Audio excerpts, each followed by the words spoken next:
Okay, magandang gabi pong muli mga kapatid sa inyong lahat na makakasama natin sa gabing ito. Tayo po ay nagpapatuloy sa ating regular na pag-aaral ng salita ng Panginoon sa ating daily live devotion. Ito po ay ginagawa ng Touching Lives Christian Church buhat dito sa Santo Tomas, Batangas. Araw-araw natin itong ginagawa. Tayo ay nag-aaral ng salita ng Panginoon at ito po ay ginagawa sa loob na ng 2 taon. Mahigit ng 2 taon, araw-araw ito ginagawa tuwing alas 7 ng gabi at normally natatapos tayo ng alas 8 o minsan naman ay mas maaga.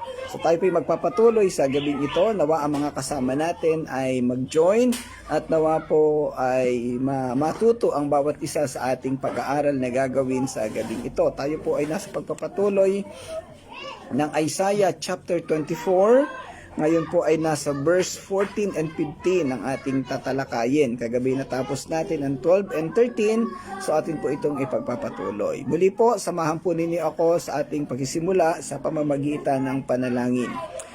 Ama naming Diyos na dakila sa lahat, salamat po sa gabing ito, sa iyong patuloy na pagsama, patuloy na paggabay at pangunguna sa amin. Salamat po sa napakagandang araw at gabi ito na ibinigay mo sa amin upang kami makapagpatuloy ng pag-aaral. Samahan mo kami, Ama, patuloy na gabayan at patnubayan. Ikaw po ang magturo sa amin at ang mga kapatid namin na wala pa dito, Panginoon, nawa ay makasama namin. Iyo po ikalat ang live devotion na to, ang mga link para dito, Panginoon, upang maraming makakilala, maraming makapakinig at makasama namin sa talakayan. Salamat po, amin po pinagkakatiwala sa iyong lahat ng ito, Panginoon.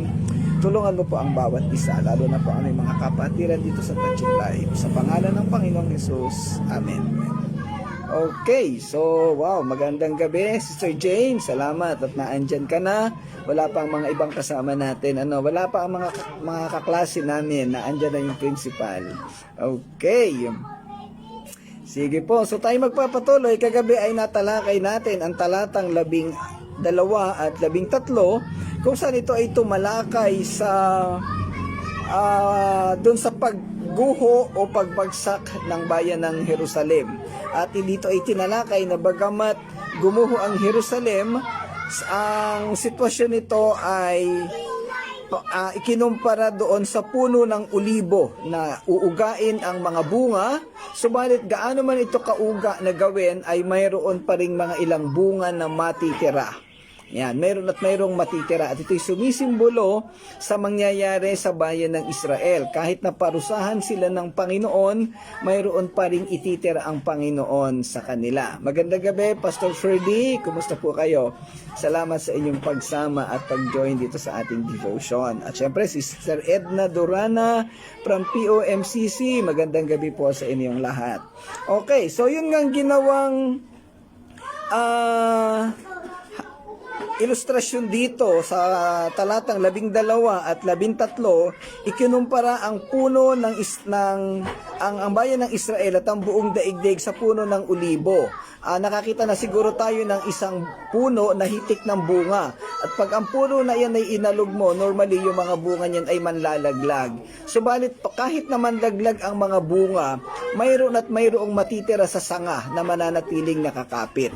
Yung mga nanlaglag na bunga, ito'y sumisimbolo sa mga tao na hindi ganoon katibay ang pagkakakapit sa Panginoon. Yung puno doon ay ang Panginoong Diyos. Ibig sabihin, pag inuga mo yung bunga, maraming manlalaglag. So ito yung mga mapapahamak, mabubulok hanggang sa sila ay susunugin, no? Dahil wala na silang silbi. So ito yung sumisimbolo sa mga tao na present sa sitwasyon pero hindi nananampalataya.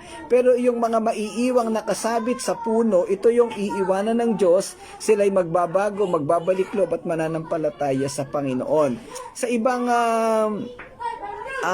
tala, ito'y binatawag na remnants of Israel. Ito yung mga maiiwang mga tao sa Israel na maliligtas, mananampalataya sa Panginoon. Ang practical na application ng ating natalakay kagabi ay sa mga churches sa panahon na natin ngayon. Minsan ang church ay nagdaraan sa mga matinding pagsubok at kahirapan. At inaalog din ng Diyos ang church para malaman kung sino yung totoong kapanalig Sino yung totoong mananampalataya sa loob ng church? Dahil sa maniwala kayo sa hindi lahat ng tao sa church ay mananampalataya. Meron dyan nagkukunwari lang. Well, pinagpala ng Panginoon yung mga church na totoong puro mananampalataya ang tao doon. Pero minsan hindi talaga, merong naiiwanan. No? So pag inalog ng Diyos ang simbahan, may mga tao dyan normally na aalis, lalabas kasi hindi pagtiis doon sa kahirapan na nangyayari. Ngayon, yung mga matitira, yan po ang ililigtas ng Panginoon. Sa practical na application pa, actually dito po sa church namin, sa Touching Lives ngayon, ay inaalog po kami ng Panginoon. Maraming mga tao na nangawala sa gawain at ang iba ay namumuhay sa pagtatampo o sa mga emosyonal na sitwasyon. Kami po'y inaalog. Kaya lang ay sabi ko nga, tayo'y magpatuloy lamang kahit tayo'y alugin. At yung mga medyo lumabas at nagpahinga ng konti, hayaan nating turuan sila ng Panginoon at ang Panginoon na rin ang magbalik sa kanila. Magandang gabi, Ate Josie Cabanillas, buhat sa Yasim sa Antipolo, at si Ninong Jeff, buhat sa Santa Rosa. Ayan. Okay. So, hindi po excuse kahit na gaano kalaki, kahit na gaano kayaman ng isang church, laging nagkakaroon ng pag-uuga o pag-aalog. Bakit? Kasi ang gusto ng Diyos ay manatili sa Kanya yung totoong sa Kanya. At gusto din ng Diyos na turuan yung mga taong hindi naman totoong nananampalataya. Marami po kasing mga mapagkunwari sa panahon ngayon. Pero ang naisin ng Diyos ay ma-realize, makita ng mga tao na yan, na ang lahat ng tao ay kinakailangang manampalataya sa Kanya. Ayan. Okay, sa ating talata, natatalakayin ngayong gabi sa verse 14. Ang sabi dito, silang nakaligtas ay aawit dahil sa kagalakan. Mula sa kanluran ay kanilang dadakilain si Yahweh. Ayan, so napakaganda ng talata na ito, no? Kanina lang, tinalakay natin uli yung mga remnants. Yung mga natira o nalabi doon sa bayan ng Israel. At sa kasalukuyang panahon, ito yung mga nalabi sa mga simbahan. At dito tinatalakay dito, ano yung gagawin, ano yung magiging sitwasyon ng mga natira na totoong nanampalataya sa Panginoong Diyos. Ang talatang ito ay direktang tumutukoy sa mga maiiwang maliligtas matapos ang matinding pagwasak at pagbagsak ng mundo.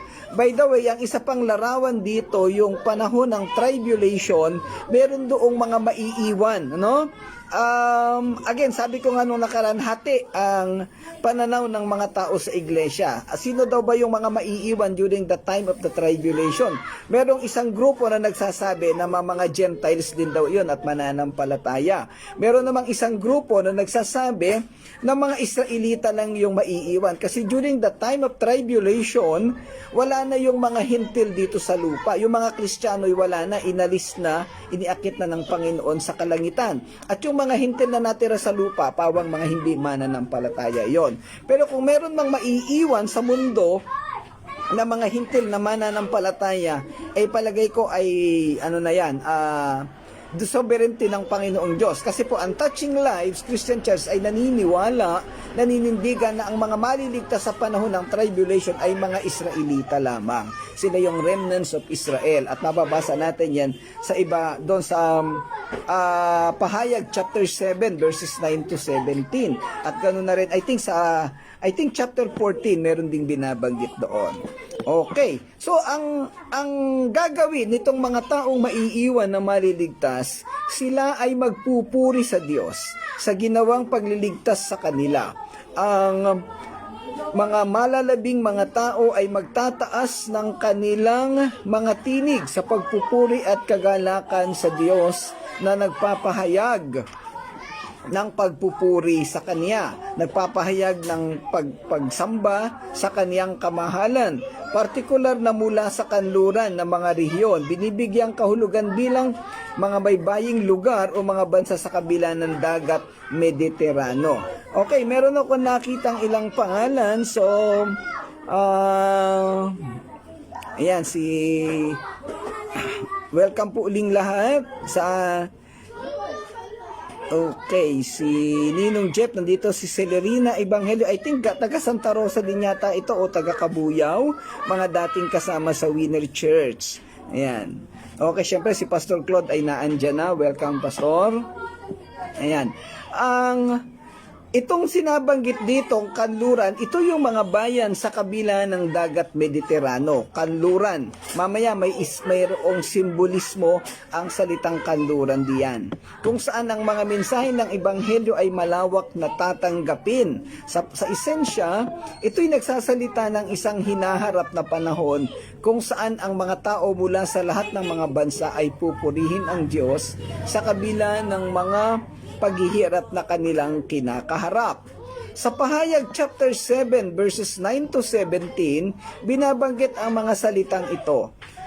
Napakaraming taong di kayang bilangin ni numan, sila'y mula sa bawat bansa, lipi, bayan at wika. So ito ay nasa verse 9. Sa talatang 14, sinabi na, sila ang mga nanggaling sa matinding kapighatian. Nilinis nila ang kanilang damit sa dugo ng kordero. Yung salitang nilinis nila ang kanilang damit sa dugo ng kordero, ibig sabihin sila'y nanampalataya sa Panginoong Hesus. Yung dugo ng kordero, ito yung dugo ni Jesus Christ na tumigis sa lupa. Yung salitang nilinis nila, ibig sabihin sila'y nanampalataya at hinayaan nilang linisin sila ng dugo ng Panginoong Hesus. Ang sitwasyon dito, yung binabanggit na sila ay nagmula sa matinding kapighatian. Yung matinding kapighatian, this is great tribulation. Ibig sabihin, sa panahon ng matinding kapighatian, mayroong mga maliligtas. Again, ito yung pinag-uusapan natin kanina. Well, ang paninindigan po ng Touching Lives Christian Church, ito ay mga Israelita. Ayan. Kung meron po kayong ibang pananaw, pwede po ninyong ibahagi o ikomento dito at pwede nating pag-usapan. Sa talatang 14, ipininta ni Propeta Isaias ang isang larawan ng mga taong nagtataas ng kanilang mga tinig sa pag-awit at papuri sa Panginoon, na itinatampok ang kaniyang maringal na kalikasan at ang kanilang pagtitiwala sa Kaniya. By the way, medyo maingay po sa paligid ko. Hindi ko alam kung naririnig niyo dyan. Sa labas ng church ay ang daming mga batang naglalaro. At yan po ay, ako po kasi ay nasa gitna ng Riles, slum area. So marami pong mga tao sa paligid. Okay, posibleng ito rin ang binabanggit sa Kabanatang 14 sa Aklat ng Pahayag. Yung tumutukoy sa 144,000 na umaawit at nagpupuri sa harap ng trono ng Diyos. Ang mga tao o mga mananampalataya sa panahon natin ay hati ang pananaw. Yung binabanggit ko kanina, hinggil sa mga taong maliligtas sa panahon ng matinding kahirapan. Naulit uli, may mga nagsasabi na may mga maliligtas na mga hintil at ang iba naman ay nagsasabi ng mga Israelita lamang. Ayan, okay. Ang mga sumunod na pahayag, ang talata ay nagsisimula sa mga pariralang itaas nila ang kanilang tinig. Ito'y nagpapahiwatig ng sama-sama at masayang pagpapahayag ng papuri. Ito ay makikita bilang isang tawag sa pagsamba at isang tugon sa kadakilaan ng Diyos. Ang pagkilos ng pagtataas ng boses ng isang tao ay nagmumungkahi ng isang pakiramdam ng pagkaapurahan at kasidhian na nagbibigay diin sa malalim na epekto ng kamahalan ng Panginoon sa kaniyang mga tao. Ito ay nagpapahiwatig ng malalim na pananabik at pagnanais na parangalan at luwalhatiin ng Diyos sa pamamagitan ng boses ng pagsamba. Ang susunod na parirala ay nagsasabi ng ganito, sila ay aawit para sa kamahalan ng Panginoon. Higit na binibigyang diin ang sinadya at taos-pusong katangian ng pagsamba. Ang paggamit ng salitang kumanta o umawit ay naghahatid ng isang pakiramdam ng kagalakan at pagdiriwang na sumasalamin sa kagalakan at kasiyahan sa pagpupuri sa maringal na kaligasan ng Panginoon. Ang kamahalan ng Panginoon ay isang mahalagang tema sa aklat ni Isaias na sumasagisag sa kanyang pinakamataas na otoridad, kapangyarihan at karilagan. Ang pagkilos ng pag-awit para sa kanyang kamahalan ay nagsisilbing patotoo sa kanyang kadakilaan at soberanya. ang mga talata ang talatang ito ay nagpapatuloy sa pariralang sila'y hihiyaw ng malakas mula sa dagat. Pagdaragdag ng isang nakikitang visual and geographical na elemento sa imahe ng pagsamba. Ang dagat ay madalas na sumasagisag sa kaguluhan, kawalan ng katiyakan at hindi alam sa panitikan ng Biblia. Sa kontekstong ito, ang pagkilos ng pag-iyak ng malakas mula sa dagat ay maaaring kumakatawan sa isang pagpapahayag ng pagsamba at papuri na umaabot hanggang sa hindi mahuhulaan ng mga aspeto ng buhay.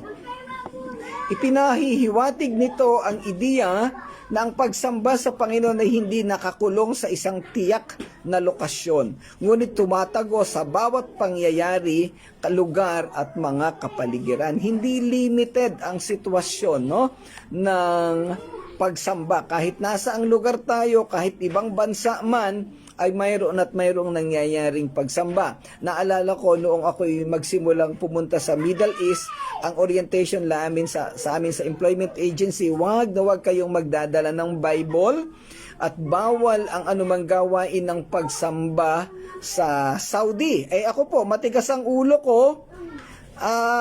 Yung Bible ay laging kasama ko. Nagdala pa rin ako ng Bible.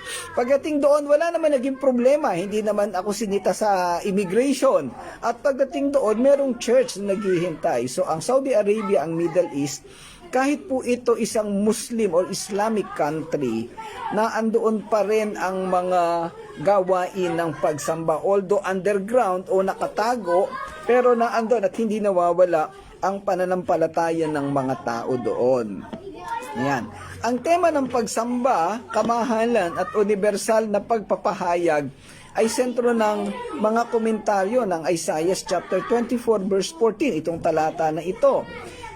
Ang talata ay sumasalamin sa matibay at matatag na kalikasan ng kadakilaan ng Diyos na humihiling ng tugon ng masayang papuri at pagsamba. Ito rin ay naghahatid ng ideya na ang pagsamba ay hindi limitado sa mga hangganan ng mundo, ngunit umaabot sa bawat sulok ng nilikha mula sa kailaliman ng dagat hanggang sa pinakamataas na langit. Ayan, salamat. Welcome kay Lady Rich Moto. I think siya ay taga Cavite. Ayan, okay. Ang konteksto ng Isaiah chapter 24 sa kabuuan ay nagdaragdag ng lalim at kahalagahan sa talatang ito. Ang kabanata ay naglalarawan ng paghatol sa lupa para sa paghihimagsik nito laban sa Diyos, na binibigyang diin ang mga kahihinatnan ng kasalanan at ang pagkawasak na dulot nito. Sa gitna ng mapanlinlang na paglalarawang ito, ang kabanatang 24 at talatang 14 ay nagbibigay ng isang sulyap o pagkakita at pagkaunawa ng pag-asa at pagtubo sa pamamagitan ng gawa at ng pagsamba. Ito ay nagsisilbing paalala na kahit sa gitna ng kaguluhan ng pagkawasak, ang kamahalan ng Panginoon ay nananatiling hindi natitinag at ang kaniyang mga tao ay tinawag upang itaas ang kanilang mga tinig at papuri. Sa pagtatapos ng talatang ito, talatang 14, ay isang makapangyarihang pagpapahayag ng pagsamba at papuri na nagbibigay diin sa kadakilaan ng Panginoon at sa universal na kalikasan ng kaniyang kaluwalhatian. Nangangailangan ito ng taimtim at masiglang tugon mula sa kaniyang mga tao na hinihimok silang itaas ang kanilang mga tinig sa awit at pagpapahayag anuman ang kanilang kalalagayan o nasaan man silang lugar. Ayan, ang talata ay nagsisilbing isang matinding paalala ng walang hanggang kapangyarihan at kadakilaan ng Diyos, kahit nasa gitna ng kaguluhan at paghatol. Sinasaklaw nito ang walang hanggang mga tema ng pagsamba, kamahalan, at pag-asa na umaalingaw nga sa buong aklat ng Isaiah at sa kabuuan ng kasulatan. Okay, ang isang mensahe ng paglalapat ng talatang 14, ang sitwasyon doon, may kaguluhang nangyayari, pinaparusahan ng Diyos ang mga tao. Subalit may ilang matitira at yung ilang matitira na ito ay walang gagawin kung hindi magpuri, umawit, itaas ang pangalan ng Panginoong Diyos. Ano yung pwedeng maging application nito sa ating mga buhay? Ang simbahan ay nakakaranas ng mga problema at kabigatan. Tayo mga kapatid, nakakaranas ng mga kabigatan sa ating buhay. Nabanggit ko nga sa inyo kanina, ang touching life sa kasalukuyan ay inuuga. Maraming mga membro na nawala, iilan lang ang natira. Ang financial ng simbahan ay bagsak, as in talagang negative. Kanina lang ipinost ko yung financial report ng church. Negative, 700 plus. Wala pong pera ang simbahan, kaya talagang hirap na hirap. So inaalog.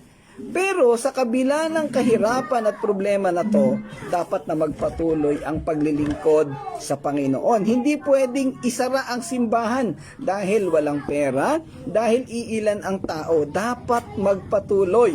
Kaya sabi ko sa mga kapatiran dito, nandiyan si Pastor Claude, Sister Irene, yung ilang natira, parang lumalarawan dito sa remnants na binabanggit dito sa kabanatang ito. At dahil merong natira, sabi ko kahit iilan lang tayo, magpapatuloy ang gawain ng pagpupuri sa Panginoon, ng pag-aaral ng kaniyang salita. Okay, dumating si Princess, kasama ko dito sa church. Ayan. So yun po.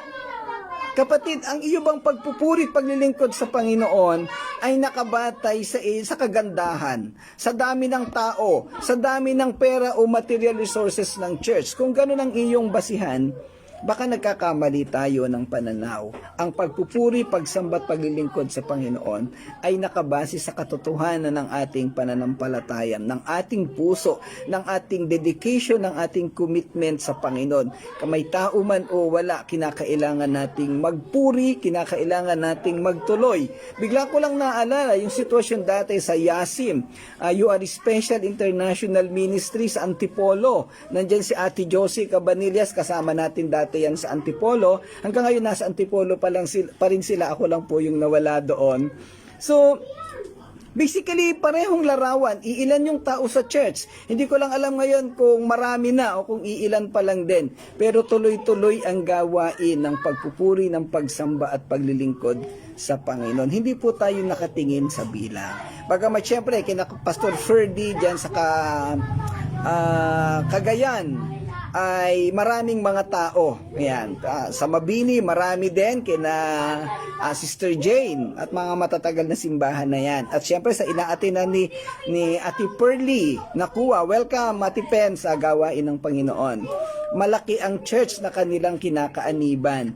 Pero again, malaki man o maliit na gawain, hindi tayo dapat magpapigil. May problema man o may kaayusan, may kagandahan, tuloy-tuloy pa rin ang ating paglilingkod sa Panginoon. Hindi tayo magpapapigil, hindi tayo hihinto sa anumang mga bagay na ginagawa natin para sa Panginoon.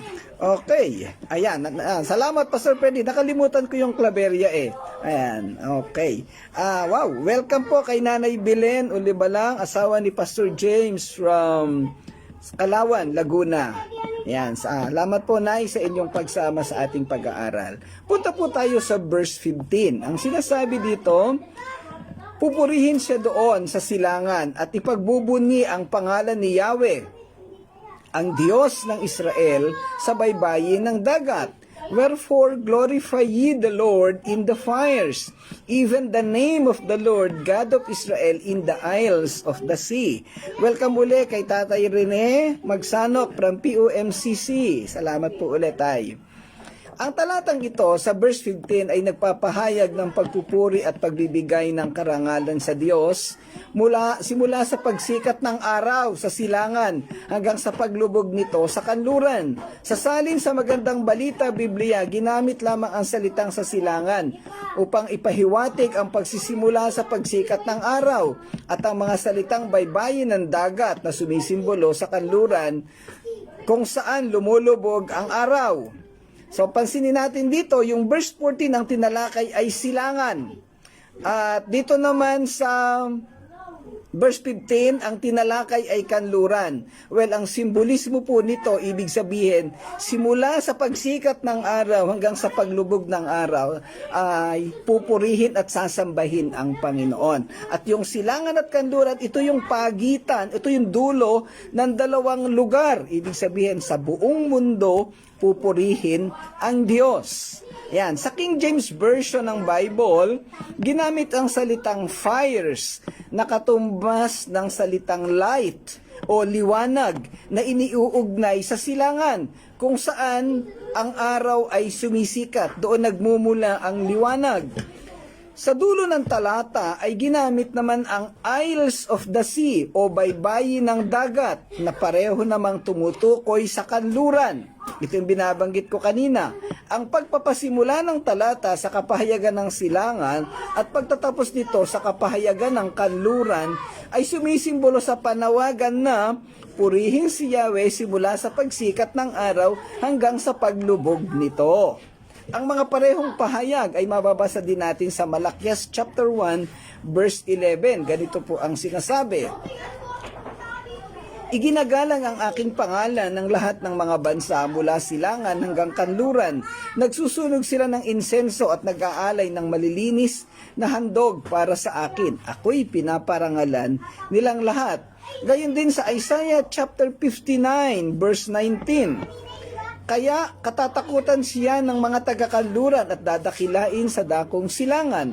Darating si Yahweh tulad ng malakas na agos ng tubig, gaya ng ihip ng malakas na hangin. Ayan. Ang parehong tema at mensahe ay kaugnay sa Isaiah chapter 11 verse 11. Sa araw na iyon, muling kikilos ang Panginoon upang pauwiin ang mga nalabi sa kanyang bayan sa mga bihag sa Assyria, sa Ehipto, sa Patros, sa Ethiopia, sa Elam, sa Sinar, sa Hamat at sa mga pulo sa karagatan. Sa talatang ito, ang pinapatukuyan ay ang mga nalabi sa kaniyang bayan na binihag ng mga bansang hintil na nabanggit. Ang pariralang pulo ng karagatan ay katumbas ng baybayin ng dagat sa Magandang Balita Biblia at Isles of the Sea sa King James Bible. Ang mga salitang so malinaw doon sa ating natalakay na ang tema ng talatang 15 ay pupurihin, sasambahin si Yahweh sa lahat ng panig ng mundo, simula sa pagsikat ng araw hanggang sa paglubog nito. Ibig sabihin kasi yung mga remnants na yan, posibleng nasa iba't ibang lugar na later on may binabanggit sa chapter 11 verse 11 na pababalikin ni Yahweh. Ang mga salitang ang Diyos ng Israel, Magandang Balita Biblia, o sa King James yung The Lord God of Israel, ay nagpapahiwatig na ang mga taong tinutukoy ay pawang mga Israelita lamang. Nagbibigay ito ng dagdag patunay na ang mga tao ay mga labi o remnants of Israel at hindi nga mga hintil. Sa mas malalim na interpretasyon, nagbibigay ito ng patunay na ang mga maliligtas sa panahon ng kahirapan ay yung pawang mga Israel. Ito yung binabanggit sa Pahayag chapter 9 at chapter 14. Maaari din itong bigyang kahulugan na ang mga tao ay dapat na luwalhatiin ang Diyos para sa liwanag ng Ebanghelyo na laganap sa buong mundo. So yung light, yung silangan, meron ding interpretasyon na ganito. Dapat napupurihan ang Diyos sa liwanag ng Ebanghelyo. Tama naman po iyon. Ang talatang ito ay bahagi ng propesiya tungkol sa huling panahon kung kailan hahatulan ng Diyos ang mundo para sa mga kasalanan nito. Subalit sa kabila ng paghatol na kanyang gagawin, may ititira siyang iilang tao na mananampalataya at susunod sa kanya. Ang mga taong ito ang sinasabi na sa talatang ito na magpupuri at magbibigay ng karangalan sa kanya. Ito yung remnants. Ang talata ay maaari ding bigyang kahulugan sa ilalim ng Kristolohikang kahulugan o Christological meaning and interpretation, kung saan ang mga tao ay magpupuri sa Diyos simula sa silangan hanggang sa kanluran. Ito ay simbolo ng malawakan o pandaigdigang paglaganap ng mensahe ni Hesukristo at ang pagsamba sa Diyos ng lahat ng mga bansa na nagpapahiwatig ng pagiging pandaigdigan or ng kaniyang pagtubos hanggang sa bawat sulok ng mundo, kagaya ng binabanggit doon sa Great Commission na ilinalarawan sa magkabilang dulo ng mundo or ends of the earth. Ito nga yung silangan at yung kanluran. Ang ebanghelyo'y kakalat sa buong mundo at ang Panginoong Hesus ay makikilala at sasambahin hanggang sa mga malalayong bansa. Ito yung pangkalahatang naisin ng Biblia. Ito ang dahilan at laman ng Great Commission na iniwanan ng Panginoong Hesus sa mga apostol at sa atin ding mga mananampalataya sa kapanahunan ito. Ang pagbanggit sa mga pulo ng dagat sa talatang ito ay mahalagang maunawaan din.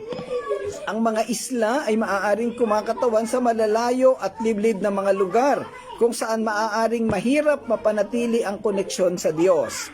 Gayunpaman, binibigyang diin ng talata na kahit na sa mga malalayong lugar na ito na tila walang koneksyon, ang pangalan ng Panginoong Diyos ng Israel ay dapat na luwalhatiin. Sa ngayon po, napakaraming misyonero sa iba't ibang lugar at talaga namang kumakalat ang ebanghelyo kasi nalalapit na nga ang pagbabalik ng Panginoong Hesus.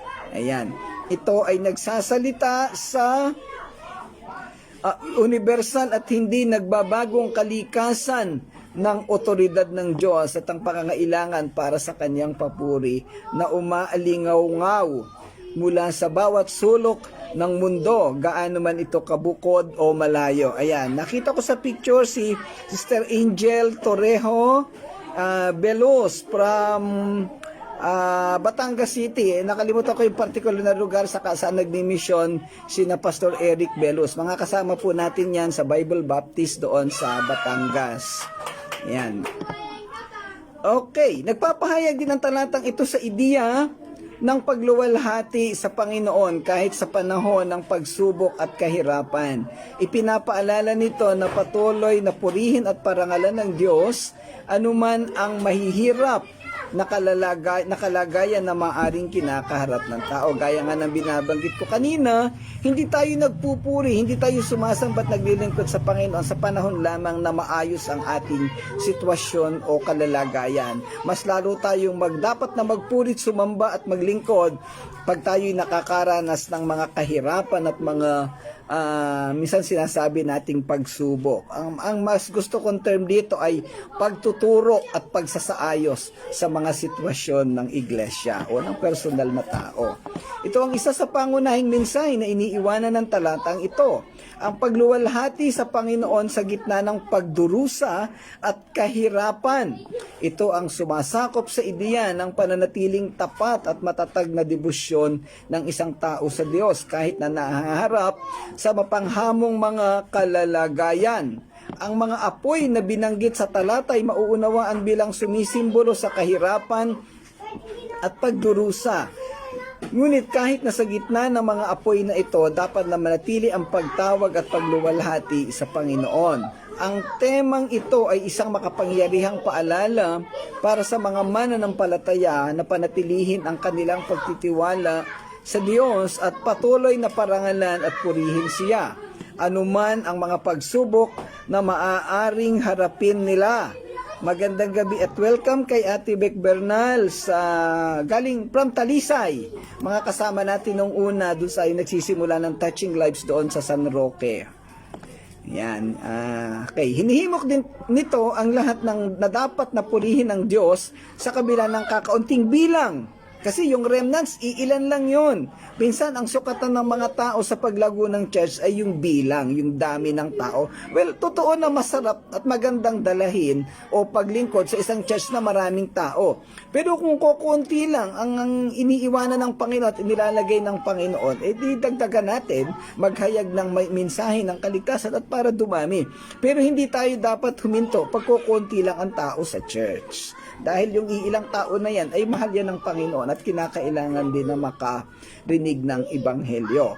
Bigla ko lang pong naalala Kasing sitwasyon ng kahirapan sa gawain ng Panginoon at pagmimisyon.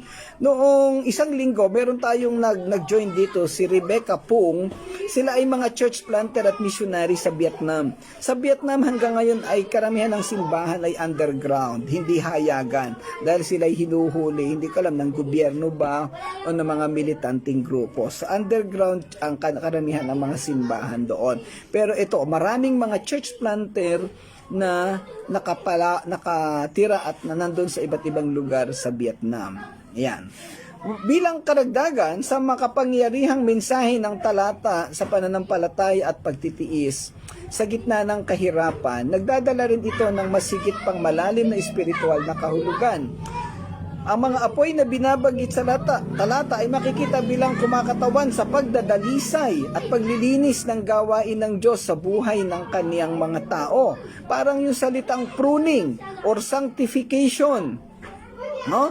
Chiseling. Tayo'y pinapait para mawala yung mga imperfection ng ating pananampalataya o paglilingkod sa Panginoon.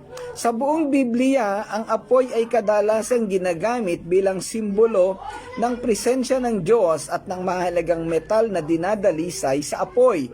Ang mga mananampalataya ay maaari ding maging dalisay o wagas at mapalakas sa pamamagitan ng mga pagsubok o mga pagtuturo ng Panginoon. Doon sa Jeremiah chapter 18, yung simbolismo doon ng magpapalayok. Pag nakakita ang Diyos o ang magpapalayok ng kahit nakapirasong imperfection doon sa ginagawa niyang palayok, sisirain niya uli ang ginawa na niyang palayok at muli niya itong bubuuin. So ganun ang disenyo at ginagawa ng Diyos sa buhay nating mananampalataya at sa mga iglesia, at ganoon ang ginagawa niya rin sa Israel. Yan kasi ang gusto ng Diyos ay maging ganap tayong mga mananampalataya. Nanampalataya na tayo pero pinupuro pa tayo lalo ng Panginoon para lalo tayong maging karapat-dapat at ma-enjoy natin yung ating buhay doon sa kalangitan.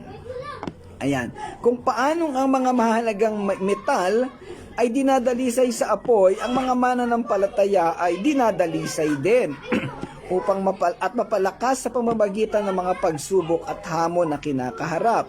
Hinihikayat ng talatang ito ang mga mananampalataya na tingnan ang kanilang pagdurusa bilang isang pagkakataon para sa espiritual na paglago at pagbabago, sa halip na isang dahilan para sa kawalan ng pag-asa. Okay, mga kapatid, nakakaranas ka ba ng kabigatan sa buhay mo?